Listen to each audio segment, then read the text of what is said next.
Dina Keita 33 sudaro vidurio gynėjų duetą. Kraštuose kairiajame Lauritas Krasnyčiai, numeris 50, dešiniajame Rokas Rasimavičius, 32 numeris.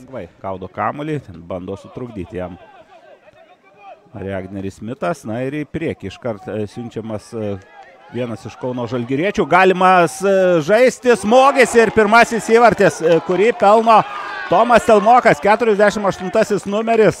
Na ir turbūt pusę, gal net daugiau to įvarčio reiktų pirmiausia Deividui Mikelioniui už greitą orientaciją. Ne veltui ten jis išsisuko nuo Regnerio Smito spaudimo. Pamatė, matyt, kad yra perspektyvų išmušus svečių persvarą šią atkarpą. Suprantama, toks ankstyvas įvartis. Tikrai.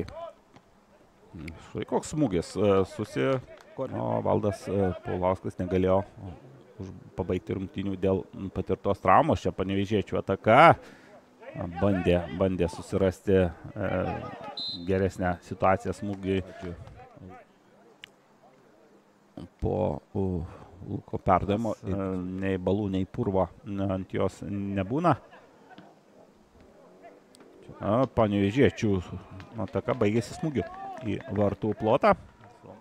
Proga treneriam įvertinti žaidėjų sugebėjimus. Ratas ir Gėdas. Perdavimas Tavarišui, smūgis iš eigos nesigavo. Dar vienas bandymas ir Vilius Armanavičius.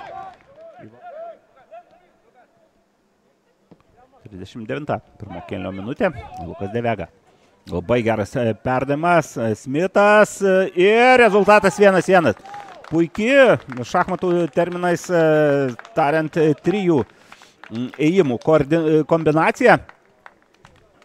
Ir joje sudalyvavo, na, turbūt vieni kertinių Panevėžio kėlinio jau antroje pusėje. Panevėžiui pavyko gera ataka, išskirčiau ten, aišku, keli žaidėjus joje ir Luko Devegos perdavimas į neturi tokios fobijos, o tuo metu atakuoja Panevėžys. Rokas Rasimavičius, na, minėjau apie gynėją atsidūrusį nuošaliai, dabar Rokas Rasimavičius, geras perdavimas Devega ir smūgis, po kurio panevėžiečiai per daug laisvės gauna šalia baudos aikštelės. Prie Luko Devegos akivaizdžiai nespėjo nei gynėjas Endenas Kerkezas, Kauno Žalgiris kaip šalies čempionai ir Panevėžys kaip taurės laimėtojai. Čia pavojinga kauniečių ataka, gali būti ir įvartis, ir jis yra. Jis yra puikus Benšaibo perdavimas, o matome, kam dėkoja. Kam dėkoja. Prisiminam, kai Lukas Devega nepataikė vartus, būtent iš tos zonos jis smūgiavo. Čia dabar štai tokia ataka, po kurios tenka padirbėti.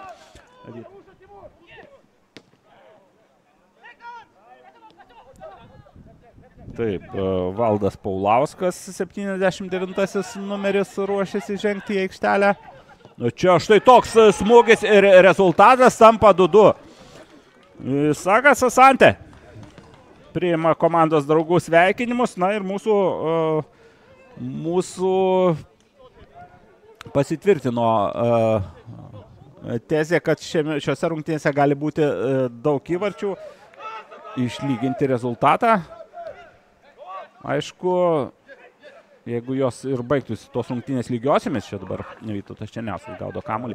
Apie 2,5 minutės pagrindinio laiko ir dar, manau, na, kad tangiai jau šiandien ne vieną, ne 2 kartus spėliau, tai sakyčiau dar kokios 3-4 minutės, o dar vienas įvartis ir šį kartą jis krenta po Benšaibo, po Mino Benšaibo smūgio.